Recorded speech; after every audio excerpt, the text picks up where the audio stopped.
Ay,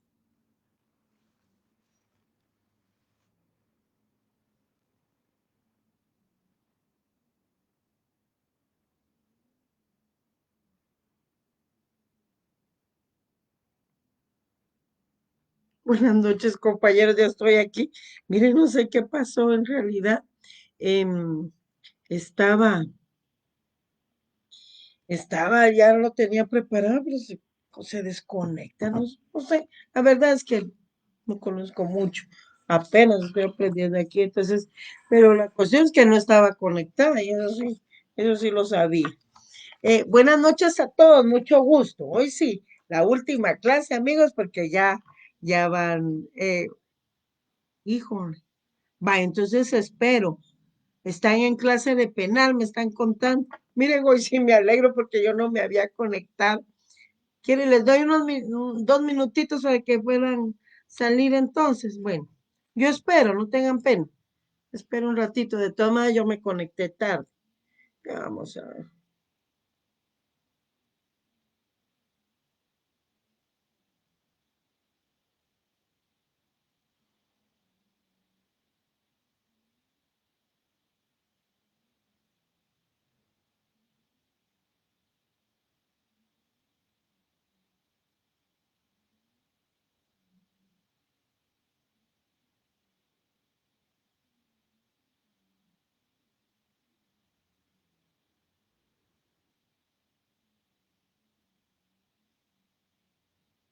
Ustedes me van diciendo.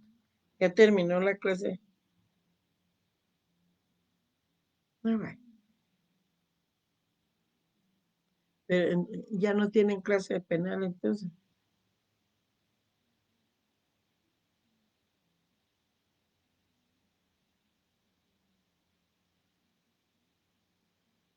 Miren, ahorita llevamos 2 minutos. Voy a dar un minuto todavía, a ver qué pasa.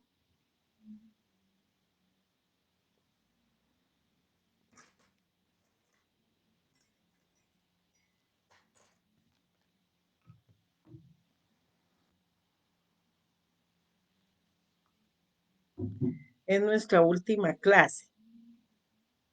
Vamos a llegar a 3 minutos y entonces empezamos, ¿les parece?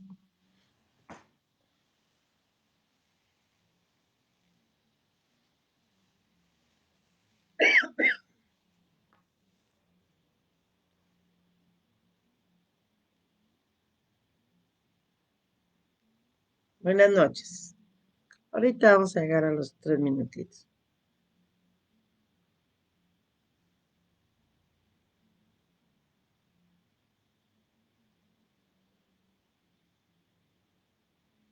¿Ya?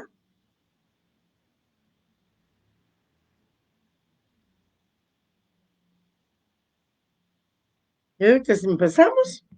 ¿Sí? Bueno, entonces bienvenidos a la clase. Me había preocupado porque no lograba conectarme, no sé qué pasa en realidad. Bienvenidos amigos, vamos a platicar un poquito sobre los impedimentos matrimoniales.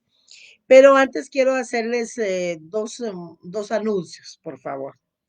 Ya, ahorita ya en la última clase ya nos vamos a ir de vacaciones. Miren, el primer anuncio que les quiero hacer es que por favor tengan paciencia porque hoy finaliza el plazo para que coordinación me envíe los expedientes y yo proceda entonces al análisis de cada uno de los expedientes. Entonces, por favor, tranquilitos, paciencia, lean el reglamento porque no estén ustedes con esas cuestiones.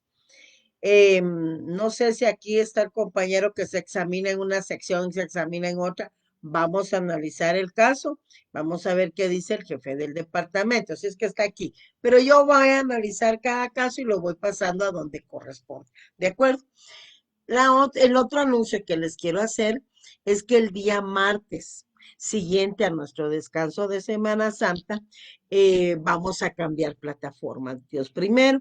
Entonces, tenía pena por el número de estudiantes que después vayan a alegar que no pueden ingresar a la clase, pero realmente no se conectan muchos. La clase tiene casi los 300 estudiantes, 285, algo así, pero no se conectan ni 200. Entonces podemos usar una plataforma Meet. No sé qué tengo de alergia. Entonces, una plataforma Meet y entonces les voy a rogar su colaboración y comprensión para el próximo martes que tengamos clases. En esa misma reunión voy a dar las revisiones, correcciones o no sé qué solicitudes. Ya voy a tener los expedientes resueltos para que entonces los miremos, ¿de acuerdo? Eh, ese mismo día yo les estaré enviando el link y entonces vamos a ver cómo me va utilizando esa plataforma para impartir, porque yo la he utilizado para recibir mis diplomados y mis capacitaciones, pero no para impartir una clase. Así es que empezamos, muchas gracias. Eh, yo les deseo felices vacaciones, ya vamos finalizando acá y espero que las disfruten, pero miren, no vayan a los apuñuscamientos que dijo aquel uno, no vayan. El número de infectados ha subido grandemente, está elevado, entonces hay que cuidarse.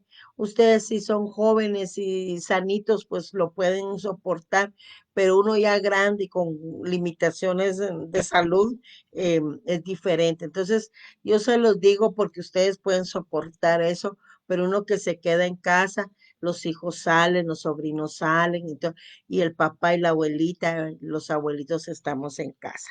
Bueno, empezamos pues después del coro. Yo espero que ya se hayan integrado todos, por lo menos los de siempre, ¿verdad? Los mismos. Empecemos. Fíjense, amigos, que cuando hablamos de los impedimentos para contraer matrimonio, realmente se refieren a razones o motivos de carácter legal que existen para no permitir la celebración de un matrimonio, ¿verdad? Porque al celebrarlo provocaría la nulidad, anulabilidad o alguna sanción para el funcionario que lo autorice, todo dependiendo de la clase de impedimento. Realmente los impedimentos matrimoniales nacen en el derecho canónico, pero el problema era que se aplicaban solo a aquellos que aceptaban los sacramentos de la iglesia y ya los que estaban fuera pues no cumplían. Ahora pues está en un cuerpo legal aplicable para todos, ¿verdad? Y los impedimentos matrimoniales tienen por objeto precisar en qué casos no debe celebrarse un matrimonio, porque en caso de hacerlo, pues fijan una sanción, una nulidad o algo, ¿verdad? Un efecto legal. Por eso es que ustedes en las guías tienen la definición en la clase de impedimento con sus respectivos efectos legales. Entonces tenemos que los impedimentos para contraer matrimonio son los hechos o circunstancias que constituyen obstáculos legales para la celebración del mismo.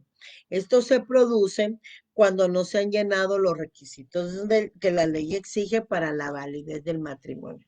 Se recuerdan que cuando vimos el matrimonio, vimos que habían requisitos legales para su validez y también requisitos legales para su celebración. ¿Recuerdan? Bueno, entonces los impedimentos tenemos que se clasifican en impedimentos dirimentes y en impedimentos impidientes o prohibiciones. Los impedimentos dirimentes, a su vez, se clasifican en impedimentos dirimentes absolutos y en impedimentos dirimentes relativos. Y los impedimentos impidientes, esos no admiten ninguna clasificación, ¿verdad? Entonces, repito, son prohibiciones que producen la nulidad del matrimonio. En el caso de los impedimentos dirimentes, ya sea absolutos o relativos, y también pueden provocar una sanción para el funcionario que lo autorice en el caso de los impedimentos impidientes. En su guía 42 ya tenemos entonces una clase de los impedimentos. Empezamos entonces a estudiar con los impedimentos dirimentes absolutos. Eso los encontramos regulados aquí, miren, en el artículo 88 de nuestro amigo que se llama Código Civil, el amigo que no nos debe abandonar en las clases, ¿verdad? Bueno, además del internet, porque ahorita sí me asusté. Bueno, el artículo 88 del Código Civil se encuentra en el título segundo que trata de la familia y el capítulo primero del matrimonio, ¿verdad? Perdón, me equivoqué. Perdón, artículo 88 del Código Civil trata el párrafo 2, impedimentos para contraer matrimonio, y empieza ya el artículo 88 y regula los casos de insubsistencia. Por favor, tomen su bolígrafo y anoten ahí, a la par del epígrafe de ese artículo, impedimentos dirimentes absolutos, ¿eh? Que son los casos de insubsistencia. Pues ahora que empecemos a analizarlos, entonces me darán la razón de por qué alteré el orden de la estructura del programa, porque era necesario que primero supiéramos qué eran quienes, qué era el parentesco y las clases de parentesco para que pudiéramos asimilar de mejor forma el tema de los impedimentos matrimoniales. Veamos el artículo 88, en el que regula los casos de insubsistencia, o sea, que es igual a decir impedimentos dirimentes absolutos, ¿verdad? Entonces, ¿tienen impedimento absoluto para contraer matrimonio? Veamos en primer lugar. ¿Quiénes? Regula que los parientes consanguíneos en línea recta y en la colateral los hermanos y medio hermanos. Esta Este impedimento obedece a razones de orden biológico porque pueden ocasionar problemas físicos y mentales para la prole, o sea, para las generaciones, para la procreación, y también obedece a un factor o elemento moral, ¿verdad? Porque son parientes. Y aquí, por favor, quiero que siempre tomemos en cuenta el famoso artículo 93. ¿Por qué? Fíjense que en el artículo 93, ahora vayamos al artículo 93, que lo voy a estar citando repetidamente. Fíjense que en el artículo 93 se encuentran regulados se encuentran reguladas las formalidades para celebrar un matrimonio. Y entre todas ellas, si ustedes ven, eh, el funcionario que autorice el matrimonio recibirá bajo juramento de cada uno de ellos legalmente identificados y lo hará constar en acta lo siguiente, empiezan nombres, apellidos, etcétera, pero eh, como están bajo juramento, no olviden que, que pueden cometer un delito. Entonces, bajo juramento le indican al funcionario que va a autorizar su matrimonio que haya ausencia, vean de qué, de parentesco entre sí que impida su matrimonio. Y vean, no tener impedimento legal para contraerlo. Y ya sigue el régimen económico, etc. Entonces, vean, este artículo 93 es muy importante porque esa es la declaración que está tomando el funcionario que va a autorizar el matrimonio bajo juramento de los contrayentes. Y miren lo que tienen que decir, que no son parientes entre sí, fíjense, y que no participan ningún impedimento legal que impida la celebración del matrimonio. Luego tenemos, ven, el numeral segundo, siempre del artículo 88, porque en ese estamos. Tenemos que tienen impedimento absoluto para contraer matrimonio los ascendientes y descendientes que hayan estado ligados por afinidad. Recordemos que el parentesco por afinidad es el que nace del matrimonio, que une a los cónyuges, pero que los cónyuges no forman grado.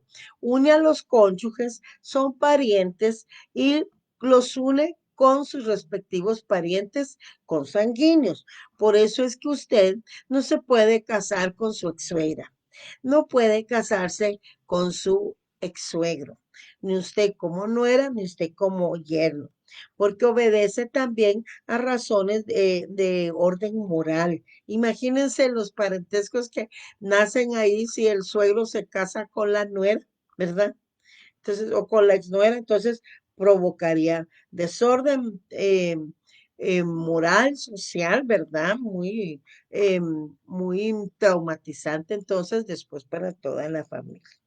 Y luego tenemos ese numeral tercero del artículo 88 también como impedimento dirimente absoluto, que no se puede, no pueden contraer matrimonio las personas casadas y las unidas de hecho con persona distinta de su conviviente mientras no se haya disuelto legalmente el matrimonio o la unión.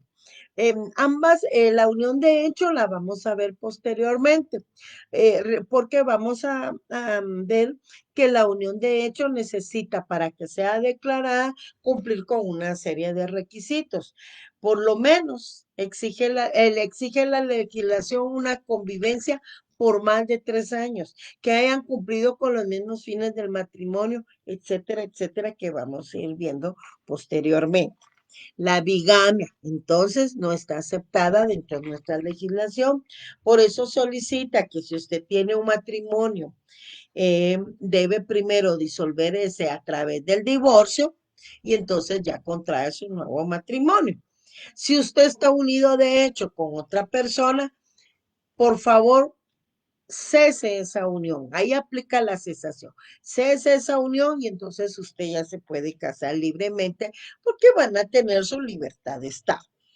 Entonces aquí básicamente es un impedimento que no permite que exista la bigamia, ¿verdad? Luego tenemos que, ¿cuál sería el efecto de celebrar su matrimonio con la participación de cualquiera de estos tres impedimentos dirimentes absolutos? ¿Qué provoca? Quiero que leamos primero la definición que existe de impedimento dirimente absoluto. Son, son aquellos que colocan a una persona en la imposibilidad de celebrar matrimonio con cualquier otra, ¿verdad? Y que se encuentran regulados en el artículo 88. ¿Qué provoca entonces? Pues al celebrarse un matrimonio participando estos impedimentos, nos tenemos que ir al artículo 144 del Código Civil, al artículo 88, háganle una anotación ahí, ver artículo 144 porque se relaciona. Y en el artículo 144 tenemos el efecto que produce, que el efecto que produce cuando se celebra un matrimonio participando cualquiera de estos impedimentos. Veamos el 144. Regula que el matrimonio es insubsistente en los casos que enumera el artículo 88. O sea, el artículo que les dije que hicieran una anotación ahí, ver artículo 144. La declaratoria de insubsistencia puede hacerla de oficio quienes, el juez, con intervención de los cónyuges y de quién más, del Ministerio Público, dice acá, pero ya sabemos que no es Ministerio Público, sino que es, ¿qué será? Es Procuraduría General de la Nación. Bueno, entonces, repito, el efecto legal que produce pues, la celebración de un matrimonio participando los impedimentos dirimentes absolutos, lo que provoca es la insubsistencia del matrimonio. Ese matrimonio deviene nulo. Ese matrimonio, como es nulo, no van a ser a la vida jurídica. Entonces, en el 144 ya lo complementamos con esa situación. Veamos el artículo 1301 del Código Civil, porque ahí está regulado el tema de la nulidad, para que ustedes tengan el complemento, ¿verdad? Porque yo lo cité ahí en allí. Veamos el 1301. En el artículo 1301 se encuentra en el capítulo séptimo de la nulidad. Vea lo que regula. Nulidad absoluta. Hay nulidad absoluta en un negocio jurídico cuando su objeto sea contrario al orden público, contrario a las leyes prohibitivas expresas y por la ausencia o no concurrencia de los requisitos esenciales para su existencia. Artículo 93. No olviden el artículo 93 porque ese es básico en relación a que bajo juramento los contrayentes manifiestan que no existe ningún parentesco entre ellos y que tampoco existe la participación en un impedimento legal. Bueno, entonces, cuando es declarado nulo ese matrimonio porque no va a nacer a la vida jurídica, no olvidemos que todos esos aspectos deben ser inscritos en ¿dónde? En el registro civil de las personas, de acuerdo al artículo 70 de la ley del registro nacional de las personas, del RENAP, y de acuerdo al artículo 15 del reglamento de inscripciones del registro civil de las personas. Bueno, entonces vamos ahora a platicar de los impedimentos dirimentes absolutos. Los impedimentos dirimentes absolutos los encontramos regulados en el artículo 145 del Código Civil. Hoy sí, solo con el Código Civil vamos a estar. ¿Qué regula? Vean el artículo 145. Indica anulabilidad del matrimonio. Aquí es anulabilidad, ya no nulidad, ni nulidad absoluta. La anulabilidad, si quieren le ponen ahí a la par, es igual a decir nulidad relativa. ¿Ya? ¿Y qué pasa acá? Vamos a ver en qué casos es anulable el matrimonio. En primer lugar, regula que cuando uno o ambos cónyuges, vean ahí, han consentido por error, dolo o coacción la celebración de ese matrimonio. ¿Qué quiere decir todo esto? Participa un impedimento dirimente relativo, ¿verdad? Porque en eso se está. Eso colóquenselo a la par del epígrafe que dice anulabilidad del matrimonio. Se está refiriendo a los impedimentos dirimentes relativos. O sea que aquí hay una nulidad de carácter relativo, ¿verdad? Bueno, ¿qué son los impedimentos dirimentes relativos? Pues estos impiden que una persona contraiga matrimonio con otra persona determinada, con persona determinada. El primer numeral indica acá que no, que es anulable el matrimonio cuando uno o ambos cónyuges han consentido por error, dolo o coacción. El error ya sabemos que es un concepto equivocado que tenemos o de un bien o de una cosa o de una persona.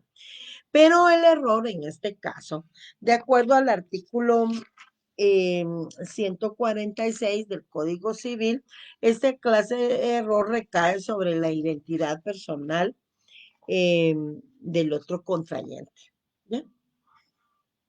¿En qué caso se puede dar? ¿Recuerdan ustedes cuando platicamos de las clases de matrimonio y vimos que hay un matrimonio que se celebra por poder? Pues la ley solicita que para celebrar un matrimonio por poder debe otorgarse un mandato especial para contraer matrimonio, porque a través de ese mandato especial la persona va a representar a cualquiera de los contrayentes que no va a estar presente en el momento de la ceremonia, ¿verdad? Ahí puede haberse cometido este tipo de error, especialmente en la identidad del contrayente, por ejemplo. Ahora bien, cuando hablamos del dolo, entonces ya sabemos, ustedes ya a estas alturas pienso que ya lo vieron, cuando hablamos del dolo, pues obviamente ahí existe la intención de engañar al contrayente, ¿verdad? Hay intención, hay premeditación, actúan con dolo para engañar en cuanto al matrimonio. Y también existe la coacción. Vean que ese numeral primero abarca el dolo, el error, perdón, abarca el error, el dolo o coacción. ¿Qué sucede con la coacción? La coacción el Código Civil la va equiparando a la violencia y lo toma como un sinónimo, porque mire, regula que en el 147, por favor, en primer lugar, ¿qué es la coacción? ¿Verdad? Pues es una acción u omisión que recae en el estado emocional del contrayente, ¿verdad? Y eso le va a impedir, le va a limitar, le va a impedir externar su libre consentimiento para que sea celebrado un matrimonio. Es decir, existe violencia, se le está ejerciendo presión y su estado emocional o psíquico ya no es igual, ¿verdad? Porque esa presión, esa violencia, esa coacción influye en ella para tomar una decisión. Por supuesto, y el consentimiento entonces y la voluntad de la persona ya no es la misma ni es libre, ¿verdad? Ni es libre. ¿En qué casos podemos hablar de la violencia? Ahí lo tienen en el 747. Yo les ponía el ejemplo en las otras secciones. Supongamos eh, que una persona trabaja para una empresa. El dueño de esa empresa conoce a la hija de este trabajador, la señorita Chonita. La señorita Chonita tiene 22 años y resulta que el dueño de la empresa tiene 50 y le dice a su trabajador, mire, yo conozco a la señorita Chonita desde que nació y ahora me quiero casar con ella. Sí, pero ustedes no son novios. Ah, bueno, pero usted expóngale la conveniencia de que ella se case conmigo, porque si usted no la convence para que ella se case conmigo, yo, dueño de la empresa con 50 años de edad, entonces lo voy a despedir. Imagínense ustedes esa coacción, que en este momento su patrono le diga que si su hija menor no se casa con él se queda sin trabajo. Díganme si no hay una coacción, una violencia ahí que vaya a perturbar no solo al papá de la señorita Chonita, sino que a la misma señorita Chonita. ¿Qué está sucediendo ahí? Que se va a celebrar un matrimonio, pero en forma forzada. Forzosamente le quieren obligar a ella para que contraiga matrimonio. Mire, este ejemplo era muy dado cuando existían esta situación era muy dada, mejor dicho, cuando existía el matrimonio de menores de edad. ¿Por qué? ¿Qué hacían con las niñas de 14, 15, 16 años? Y que encima resultaban esperando, ¿verdad? Embarazadas, imagínense, las niñas cuidando niños, que tantas veces se repiten. ¿Ah? Entonces, ¿qué sucedía? Los padres de las niñas menores de edad los comprometían en matrimonio con un mayor de edad, a cambio de que les entregaran bienes o lo que se conoce como dotes. Entonces, ¿qué hacían ahí? Hacían un trueque de una niña, ¿verdad? De una mujercita menor de edad para que se casara con una persona mayor de edad que a cambio les entregara un bien. Miren la situación tan terrible. Entonces, ahí existía violencia, ¿verdad? Un tipo de violencia psicológica, un matrimonio que se está celebrando en forma forzada, intimidando, amenazando. Entonces, ese matrimonio, si se celebra de esa forma, provoca entonces que se solicite la anulabilidad del mismo. Bueno, y ahí lo tienen en el 147. Hoy sí leamos el 147. Siempre les dejo la lectura de los artículos para que ustedes tranquilos, porque miren, está viendo una transmisión para que lean y lean los artículos, también es limitado, pero hay artículos que no puedo obviar su lectura, así que me disculpo. El 147, quiero que llevemos la lectura. Miren lo que nos está regulando. La anulación por motivo de coacción corresponde demandarla al contrayente agraviado, ¿verdad? tiene un plazo de 60 días, dentro de 60 días contados desde la fecha en que cesó la violencia, amenaza o intimidación. En el caso del matrimonio del raptor con la raptada, y ahí voy a hacer otra pausa, el término comenzará a contarse desde que la mujer haya recobrado su libertad. Fíjense que el rapto también era un delito que estaba regulado en nuestro Código Penal. Su maestro de Derecho Penal se lo puede decir. ¿Y qué significaba? Era aquella situación cuando se robaban a la novia, ¿se recuerda? Entonces, rapto, o sea, se robaban a la novia, rapto con promesa de matrimonio. No solo se la robaban, era obligatorio, sino que también después había que casarse con la pobre raptada. Ese delito ya no existe, ya no existe como delito, porque fíjense que ahora está específicamente regulado, pero vean, con esta ley que se llama Ley contra la Violencia Sexual, Explotación y Trata de Personas. Porque ni modo que cometió un delito y encima se casaba con ella, dígame si no había violencia, intimidación, amenazas ahí, ¿verdad? Para poderse casar con la, especialmente en el caso de mujeres. Me imagino que alguien raptó a un hombre por ahí también. Bueno, eh, em, luego tenemos que es anulable el matrimonio, vamos al segundo numeral ahí, del que adolezca de impotencia absoluta o relativa para la procreación, siempre que por su naturaleza sea perpetua, vean los requisitos, perpetua, incurable y anterior al matrimonio. ¿Qué significa todo eso? La procreación es uno de los fines del matrimonio, pero no es el único. Recuerden su artículo 78, hoy sí, 78 del Código Civil, no es el único fin del matrimonio. Un hombre y una mujer se unen legalmente con qué? Ánimo de permanencia. Por eso deben de externar su consentimiento, su voluntad de unirse al matrimonio. Es un acto libre, ¿verdad? Entonces, ¿y con el fin de qué? Con el fin de vivir juntos. ¿Ya? Procrear ya viene ahí, alimentar y educar a sus hijos y vean, auxiliarse entre sí. Entonces, repito, la procreación no es el único ni exclusivo fin del matrimonio, ¿verdad? ¿Qué significa esto? Vean en el numeral segundo, dice, del que adolezca de impotencia absoluta o relativa, lean el 145, para la procreación, siempre y cuando, dice, reúna los requisitos, ¿verdad? Vean aquí, que por naturaleza sea perpetuo, incurable y anterior al matrimonio. Solo me voy a ubicar acá. ¿Qué significa? Vean. Este numeral indica de impotencia absoluta y de impotencia relativa. La impotencia absoluta se refiere a la incapacidad para tener relaciones sexuales.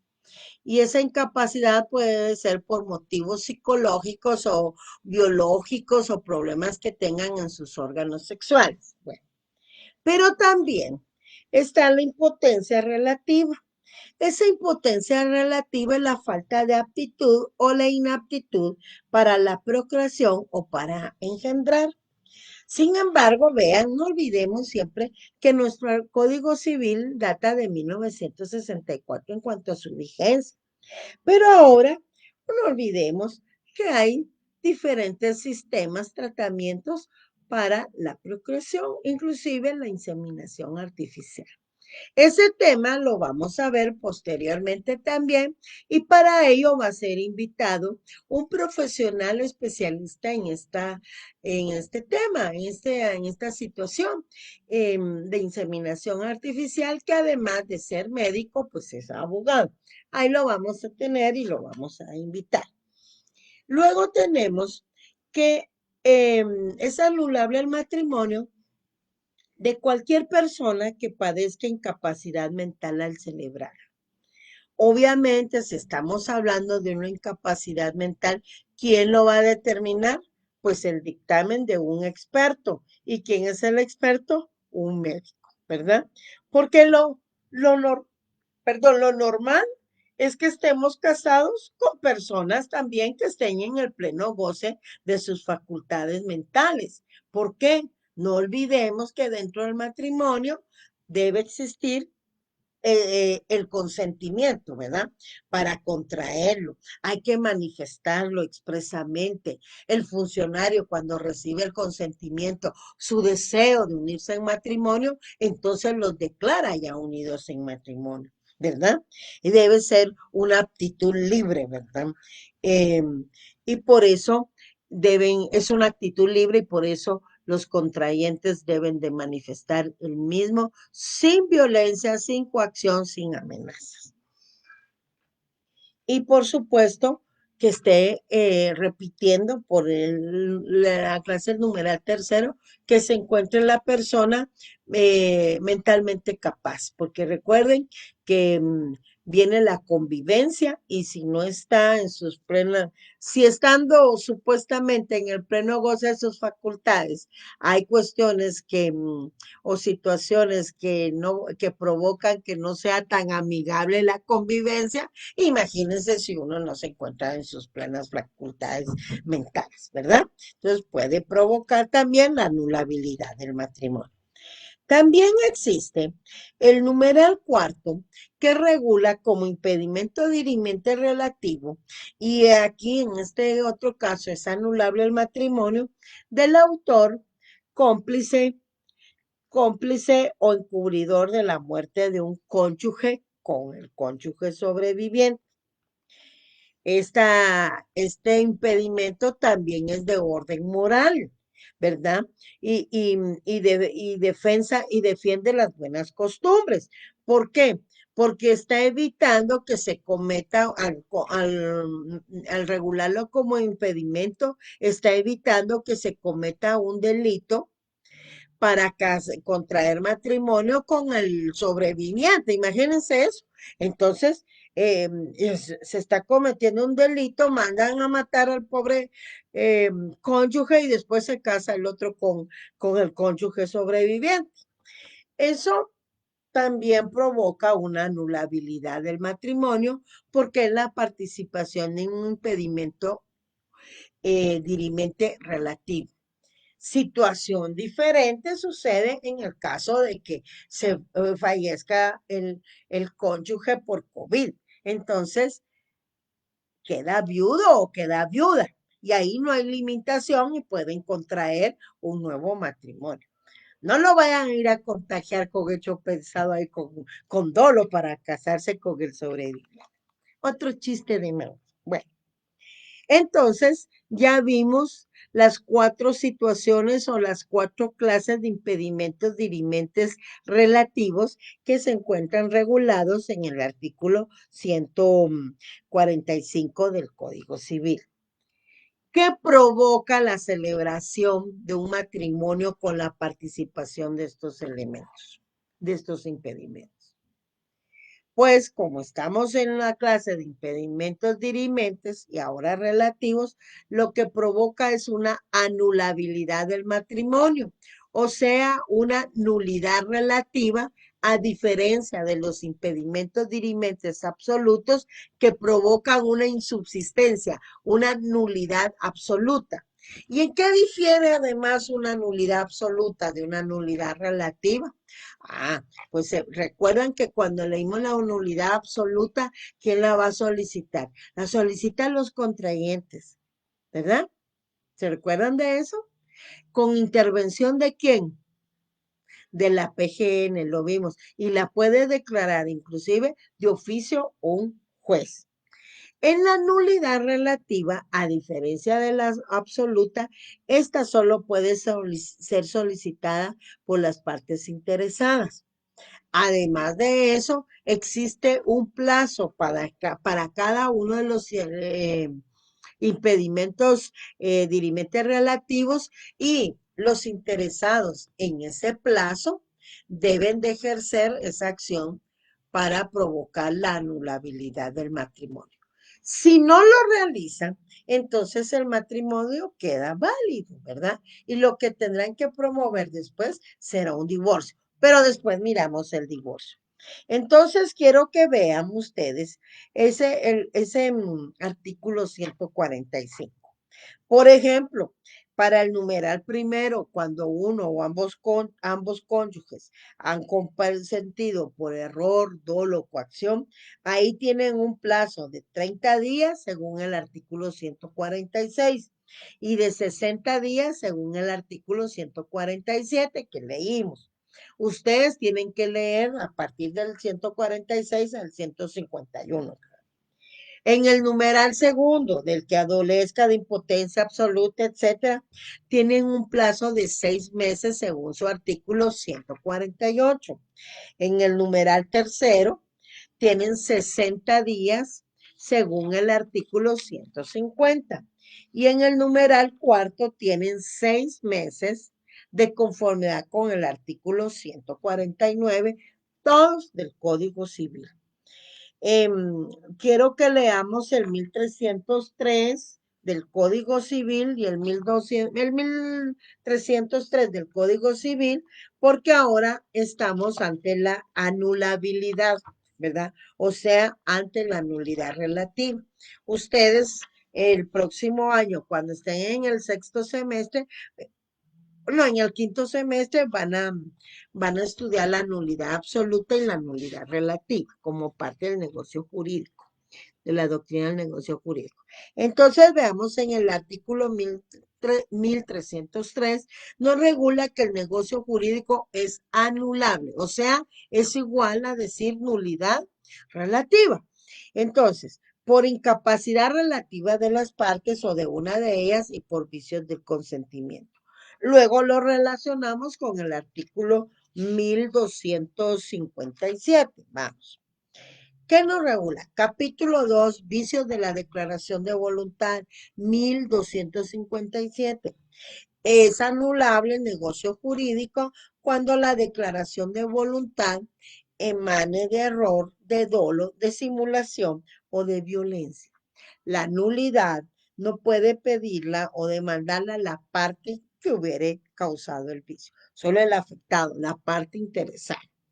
Y volvemos al mismo efecto que es obligatorio su inscripción en el registro civil de las personas, de acuerdo al artículo 70 de la Ley del Registro Nacional de las Personas. ¿De acuerdo?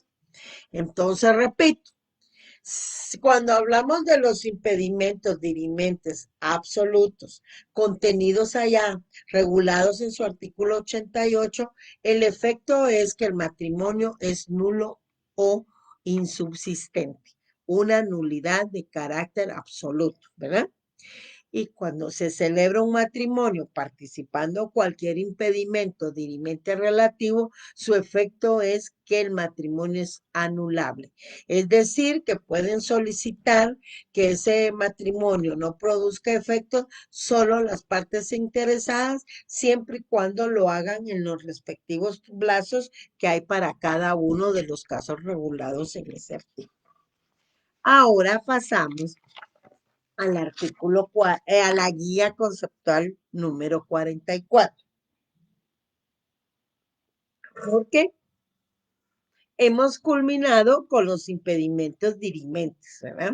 Tanto absolutos como relativos. Ahora pasamos a los impedimentos impidientes o prohibiciones.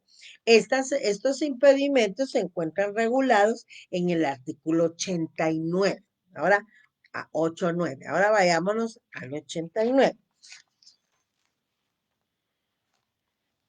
Al 89, fíjense. Ilicitud del matrimonio.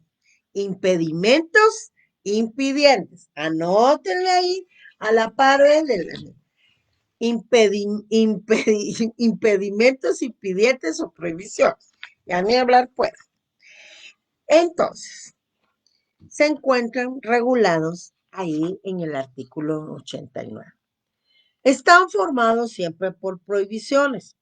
Pero fíjense que aquí no afecta la contravención, no afecta la validez del acto, o sea, del matrimonio, aunque sí da origen a la aplicación de sanciones penales a los contrayentes, según, y ahí se encuentran regulados en el artículo 89. Este artículo 89 ha sufrido muchas modificaciones, a tal grado que tres numerales del mismo, los primeros tres numerales, se encuentran derogados. Por favor, vean su código civil para que tengan ustedes un código actualizado con sus reformas, ¿verdad? Tenemos entonces que el numeral primero, derogado. El numeral segundo, derogado. El numeral tercero, también. Entonces, nos vamos a partir del numeral 4 del artículo 89. Aquí quiero que pongamos atención principalmente en cuanto a que los matrimonios con personas menores de edad no están prohibidos, ¿verdad? Bueno, miremos ese numeral 4. Resulta que no podrá ser autorizado el matrimonio según el artículo 89, numeral 4, del tutor y del protutor, del tutor y del protutor o de sus descendientes con la persona que esté bajo su tutela o protutela. Ojo ahí, definitivamente ese no se puede autorizar. ¿Por qué? Aquí está haciendo referencia a una figura que se llama tutela. La tutela, señores, procede cuando no exista patria potestad. La patria potestad se ejerce únicamente sobre los hijos. Por lo tanto, la patria potestad es exclusivamente para los padres y para los hijos. Pero si no hay padres, entonces la ley soluciona ese problema regulando la tutela. Y la tutela procede a falta de patria potestad. Y hay clases de tutela y todo. Pero también lo vamos a... Pero a mí lo que me interesa es indicarle cuándo procede la tutela y además comentarles que en la tutela existen tres elementos subjetivos. El tutor va a ser el encargado de cuidar a la persona del menor de edad y de sus bienes. El menor de edad, en este caso, no se llama hijo, se llama pupilo. Y además de la función del tutor, existe una función para otro elemento personal que se llama protutor. El protutor lo que realiza es la fiscalización constante de las actividades del tutor, ¿verdad? Y va verificando también la protección del menor. Bueno, eso es la tutela así en 2 minutos, ¿verdad? Pero ahí vamos a ver cuándo procede, cuáles son las causas, quienes tienen limitación, quienes se pueden excusar, etcétera, etcétera. Entonces, no se puede autorizar ese matrimonio del tutor y del protutor o de sus descendientes con la persona que esté bajo su tutela. Y menos ahora que es y como es un menor de edad, menos ahora, porque el matrimonio entre personas menores de edad está prohibido. Luego, tenemos en el numeral quinto, del tutor o del protutor de sus descendientes con la persona que haya estado bajo su tutela, sino después de aprobadas y canceladas las cuentas de su administración, ¿verdad? Porque como está cuidando al pupilo y sus bienes, entonces debe de entregar cuentas, ¿verdad? Que el hecho de contraer matrimonio con él, porque con el pupilo, porque ya se terminó, ¿verdad? No quiere decir que lo vayan a exonerar de eso. Primero, que entreguen las cuentas de la administración y paguen lo que tengan las obligaciones pendientes y luego ya podrá casarse con la persona con la cual haya, la persona con la cual haya tenido una tutela. Luego tenemos el numeral sexto, del que teniendo hijos bajo su patria potestad, no hiciere inventario judicial de los bienes de aquellos. Vean el numeral 5. Ni garantice su manejo, salvo que la administración pasare a otra persona. Aquí es diferente. Aquí estamos hablando de patria potestad. Y la patria potestad la ejercen los padres hacia sus hijos, ¿verdad? Entonces, hay un conjunto ahí en cuanto al contenido, hay un conjunto de deberes, derechos y obligaciones en las dos vías, del padre hacia los hijos y también de los hijos hacia los padres, pero en menor grado, ¿verdad? Entonces, repito, para que vayamos aprendiendo que el tema de patria potestad solo corresponde a los padres en relación a los hijos. ¿Qué sucede? Si no hace inventario, y si no garantizara su manejo, entonces, salvo que pasare a otra persona, no debe de ser autorizado ese matrimonio. ¿Por qué? Porque se está garantizando los bienes de los hijos, de posibles malos manejos que pueda realizar una persona extraña, una tercera persona, ¿verdad? Y por último tenemos que no puede ser autorizado, no podrá ser autorizado el matrimonio del adoptante con el adoptado. Obvio, mientras dure la adopción. También, ¿saben por qué? Porque se trata de un menor de edad. Ahora, si ya llegó a la mayoría de edad, termina la adopción y entonces tranquilamente se puede casar el padre adoptivo con la hija adoptada, por ejemplo.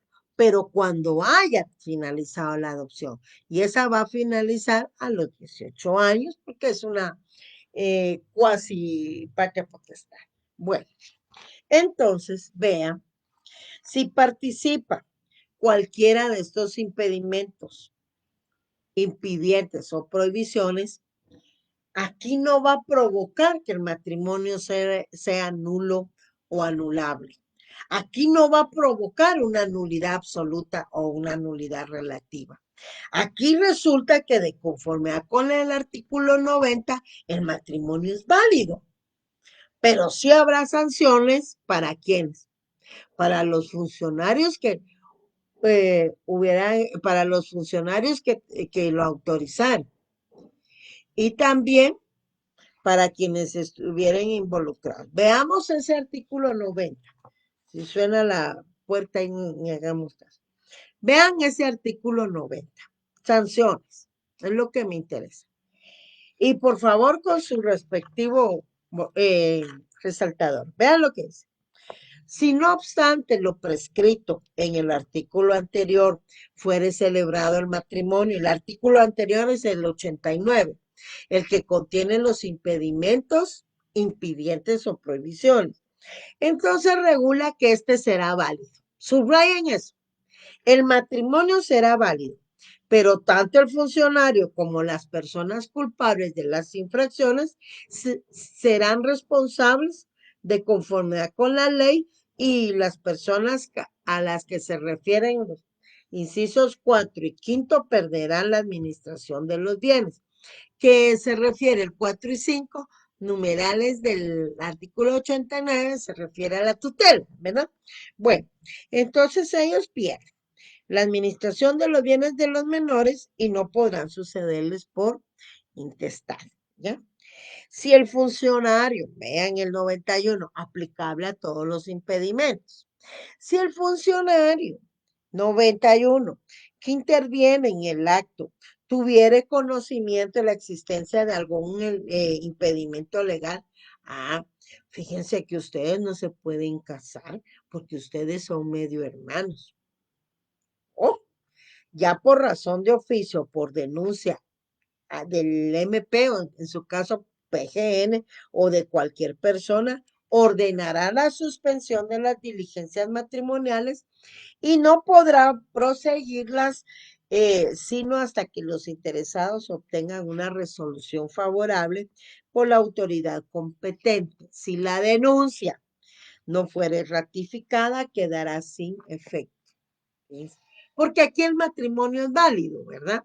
Y la sanción es entonces para el funcionario. Entonces vean que la diferencia entre los impedimentos dirimentes y los impedimentos impidientes es que fíjense que en los impedimentos dirimentes pues provoca una nulidad o anulabilidad del matrimonio.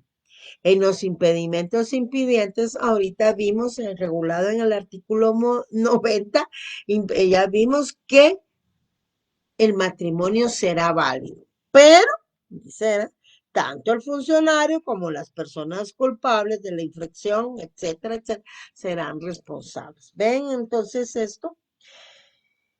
No olvidemos que también aplica para este tema el caso del artículo 93. Miren, el artículo 93 del Código Civil, no olvidemos que bajo juramento están los contrayentes ahí diciendo que no existe impedimento legal, que no existe parentesco entre sí. Entonces son los contrayentes porque tampoco es función del o atribución del funcionario que va a celebrar el matrimonio estar investigando quiénes son, si hay parentesco, si hay impedimentos o algo. Esa no es la función específica de la autoridad encargada de celebrar el matrimonio, ¿verdad?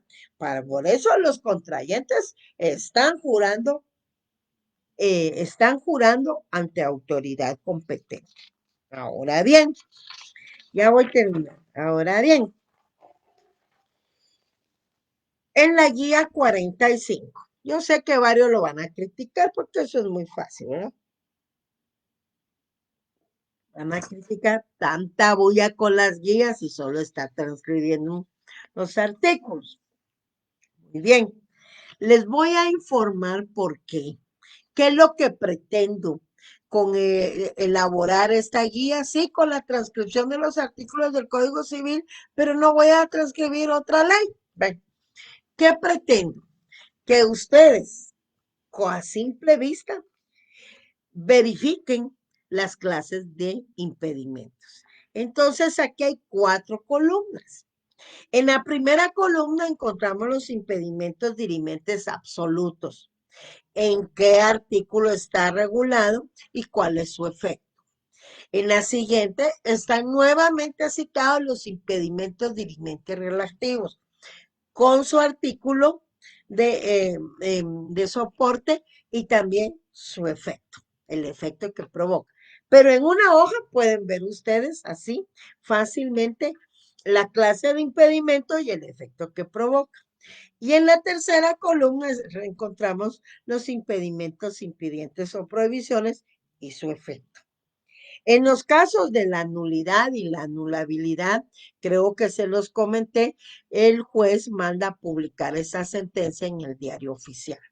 También se mandan a dar avisos a los respectivos registros, a los civiles y al registro de la propiedad en caso de existir bienes del matrimonio, ¿verdad? Ahora bien, fíjense, compañeros, que hemos visto en cada uno de los impedimentos que tienen un efecto legal, obviamente, ¿verdad? Ya vimos que para unos casos el efecto legal es la nulidad absoluta. Ya vimos que para el otro caso el efecto legal es la nulidad relativa o anulabilidad. Ya vimos que en el caso de los impidientes, pues el matrimonio es válido, pero hay sanción para los que se encuentran involucrados y también para el funcionario que autorice ese matrimonio. Bueno, pero además de existir un efecto legal de carácter civil, ¿verdad? Como es la nulidad y anulabilidad y la sanción para el funcionario que resulte responsable, fíjense que también hay responsabilidad de carácter penal. Y la responsabilidad de carácter penal la encontramos aquí en el Código Penal a partir del artículo 226 al 231, creo que es del Código Penal. Veamos el 226, sí, al 231.